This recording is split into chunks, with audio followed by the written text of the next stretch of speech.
새벽기도 동영상을 지난 주간부터 올리기 시작했는데 제가 많이 부족하기도 하지만 또 제가 확인해 보니까 많이 만족스럽지가 못했습니다. 청중이 있는 것과 없는 것과의 또 차이가 있는 것 같습니다.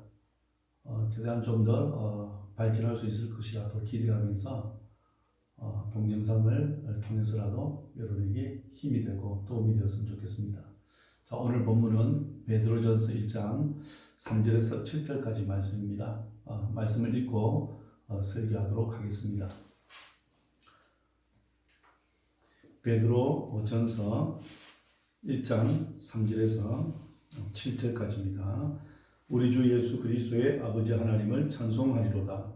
그의 많으신 긍휼대로 예수 그리스도를 죽은 자 가운데서 부활하게 하심으로 말미암아 우리를 거듭나게 하사 산 소망이 있게 하시며 썩지 않고 더럽지 않고 새하지 아니하는 유업을 있게 하시나니 곧 너희를 위하여 하늘에 간직한 것이라.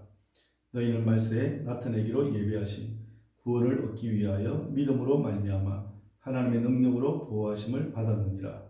그러므로 너희가 이제 여러 가지 시험으로 말미암아 잠깐 근심하게 되지 않을 수 없으나 오히려 크게 기뻐하는도다. 너희 믿음의 확실함은 불로 연단하여도 없어질 금보다 더 귀하여 예수 그리스도께서 나타나실 때 칭찬과 영광과 존귀를 얻게 할 것이니라. 아멘.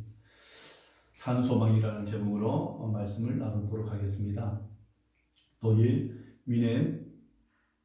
미넨이라는 도시 경주에 가면 다하우라고 불리우는 강제 수용소가 있습니다. 이 수용소는 독일 미넨 출신인 아돌프 히틀러가 정치범들을 수용하기 만든 최초의 수용소입니다. 그런데 2차 세계대전 때 유대인을 수용한 강제 수용소가 됩니다.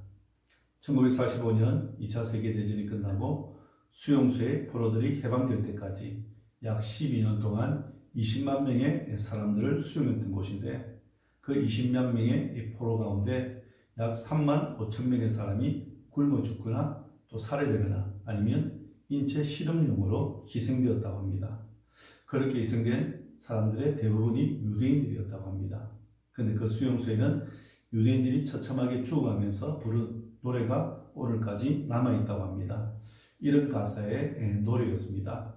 나는 믿는다. 태양이 빛나지 않을 때에도 태양이 있음을, 사랑을 느끼지 못할 때에도 사랑이 있음을, 하나님이 침묵하실 때에도 하나님이 계심을, 영원한 평화의 그날이 이 땅 위에 오리라는 것을, 더딜지라도 그날이 반드시 오리라는 것을 나는 굳게 믿는다.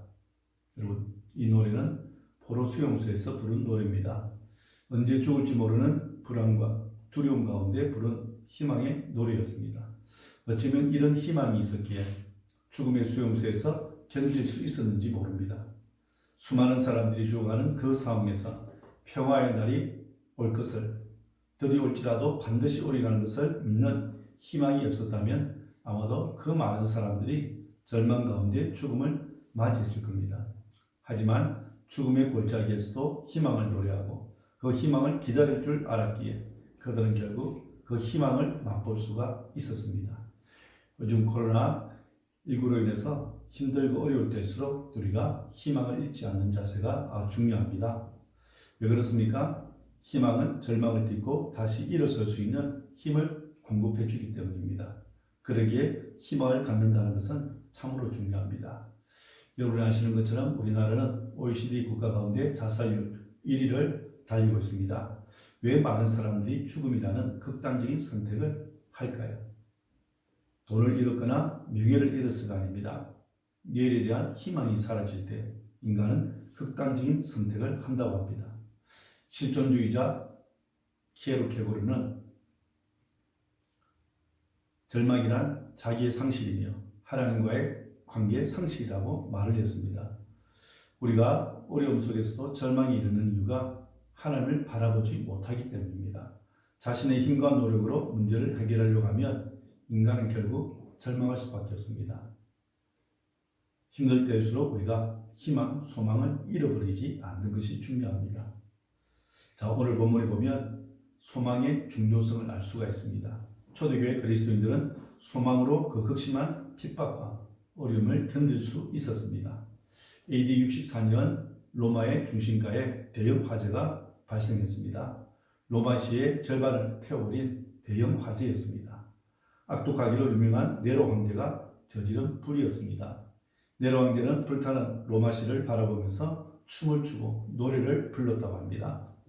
화가 난 로마 시민들이 항의가 빗발치게 일어나게 되자 네로 황제는 기독교인들이 불을 질렀다고 소문을 내기 시작했습니다. 왜냐하면 기독교인들이 공공연하게 마지막 날 불심판이 있다고 말해왔기 때문입니다. 수많은 그리스도인들이 핍박을 많이 받았습니다. 어떤 성도들은 십자가 형틀에서 고통스럽게 죽기도 하고, 또 어떤 성도들은 사제밥이 되기도 하고, 또 어떤 성도들은 사지가 갈기갈기 찢어진 채 죽임을 당했습니다. 이렇게 핍박이 계속되자 대부분의 그리스도인들이 동굴 속으로 지하 카타콤으로 피신했습니다. 사실 동굴 속에 피하거나 지하 카타콤으로 들어간 성도들은 더 이상 희망을 찾아보기 힘듭니다. 거기에는 아무런 소망이 있기 때문에 그렇습니다. 언제 그 동굴에서, 그 지하 카타콤에서 나오게 될지 모를 그 참담한 상황 가운데 놓여 있었기 때문에 그렇습니다.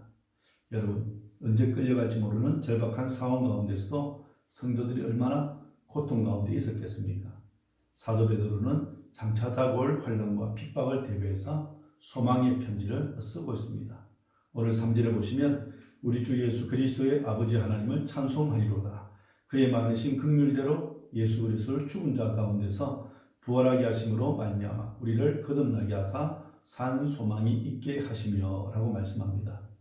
사도 베드로가 고난과 핍박을 받고 있는 성도들에게 하나님을 찬송하라고 말씀하고 있습니다. 왜 찬송하라고 말씀하고 있을까요?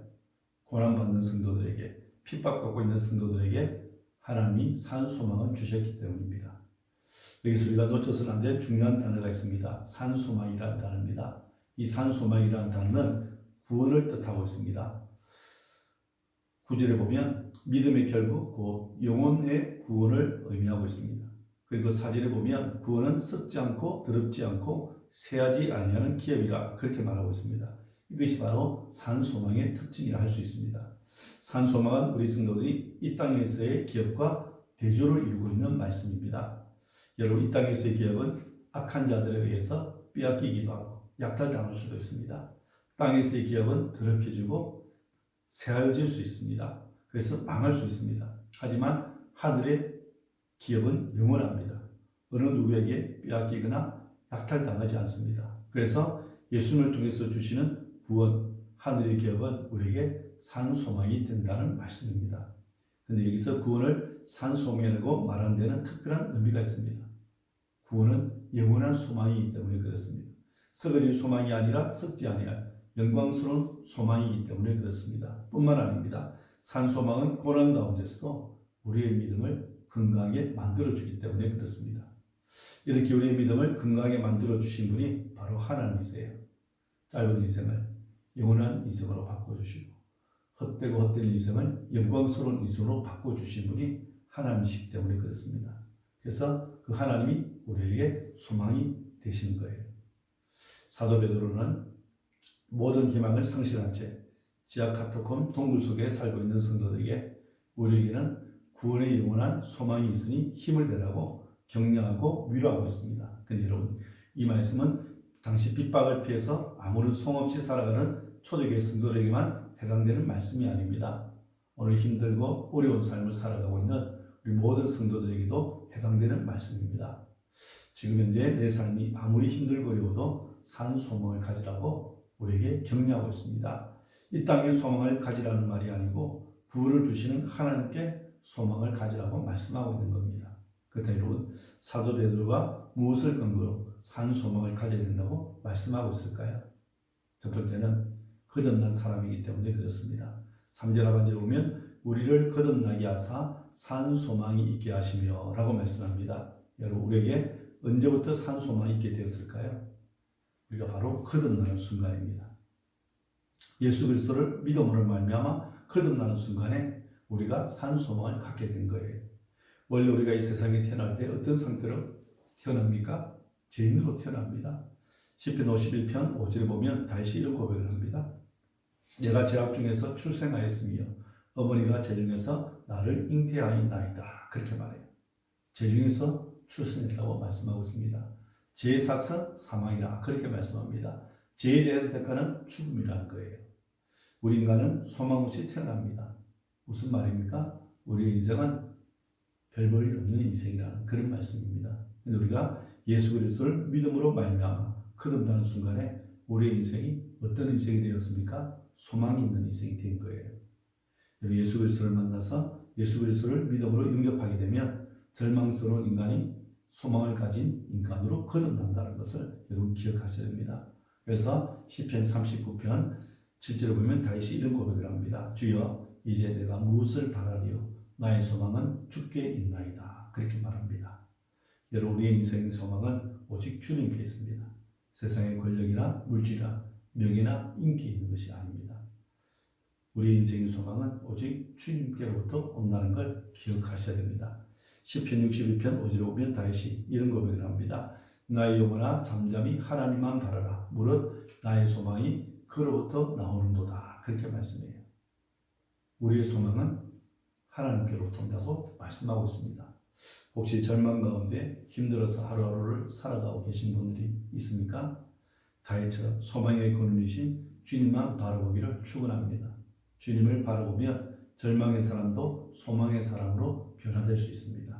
그러기 오늘 우리가 산 소망을 주시는 주님을 우리가 바라볼 수 있어야 됩니다. 내가 힘들 때 나를 안아주시고 힘주시는 주님을 우리가 믿음으로 바라볼 수 있기를 주님의 이름으로 축원합니다. 그리고 우리가 산 소망을 가지게 되는 두 번째 이유는 약속을 받은 사람이기 때문에 그렇습니다. 초대교회 성도들은 예수 믿는다는 이유 때문에 소중한 안식처인 집을 빼앗기고 피땀 흘려 일군 재산을 탈취를 당했습니다. 생명과도 같은 기업이 빼앗겼습니다. 그럼에도 불구하고 초대교회 성도들은 흔들리지 않았습니다. 경영한 회사가 부도가 났다고 목을 베거나 옥상에서 뛰어내리거나 노숙자가 되어서 살아가는 그런 사람들과 차원이 달랐습니다. 당시 초대교회 성도들은 자신들의 기업을 잃으면서도 흔들리지 않았습니다. 결코 절망하지 않았습니다. 왜 그렇습니까? 하나님 나라의 기업이 나에게 있다는 것을 믿었기 때문입니다. 4절에 보시면 썩지 않고 더럽지 않고 새하지 아니하는 유업을 있게 하시나니 곧 너희를 위하여 하늘에 간직한 것이라. 여러분 여기 보면 썩지 않고 더럽지 않고 새하지 아니하는 유업, 기업을 있게 하신다. 그렇게 말합니다. 여러분 하늘에 있는 기업의 특징은 세 가지입니다.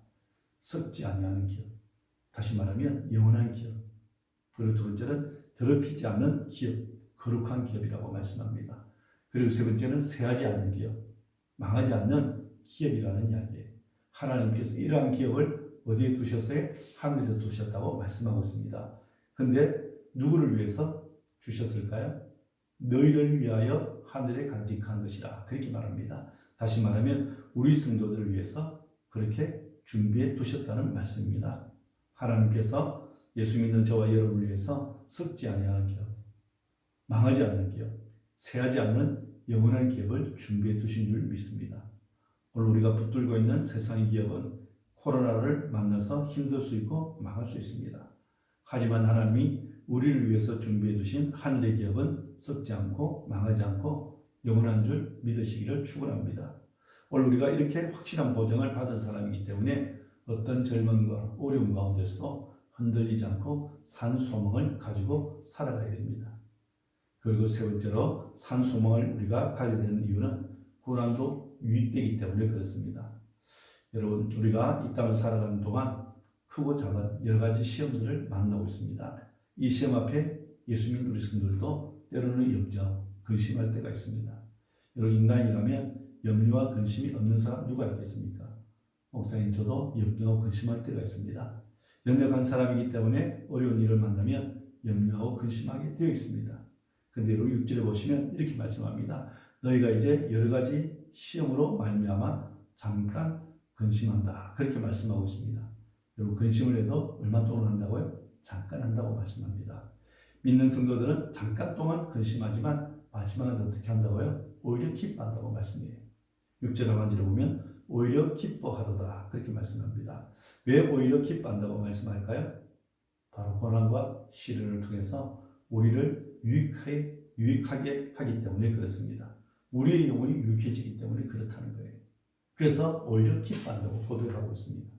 그래서 야고보서 1장 2절에서 4절까지 보시면 이렇게 말씀합니다. 내 형제들아 너희가 여러 가지 시험을 당하거든 온전히 기쁘게 여기라. 이는 너희 믿음의 시련이 인내를 만들어내는 줄 너희가 알미라. 인내를 온전히 이루라. 이는 너희로 온전하고 구비하여 조금도 부족함이 없게 하려 함이라. 사랑하는 여러분, 예수 믿는 성도들의 마지막은 해피엔딩으로 끝이 난다는 걸 기억하셔야 합니다. 여러 가지 시험을 만나거든 기쁘게 여기라. 왜요? 우리의 영혼을 유익하게 하기 때문에 그렇습니다. 그러기에 우리가 산 소망을 가져야 됩니다. 요즘 코로나19로 인해서 모두가 힘들고 어려운 시간을 보내고 있습니다. 이럴 때일수록 예수 믿는 성도들은 산 소망이 되시는 주님을 바라봐야 됩니다. 우리를 거듭나게 하시고 우리에게 영원한 기업을 주시고 고난 가운데서도 우리의 영혼을 유익하게 하시는 주님께 소망을 붙들고 오늘 힘들고 어려운 이 위기를 넉넉히 이기고 승리하며 살아가는 저와 우리 성도들이 되시기를 주님의 이름으로 축원합니다. 아멘.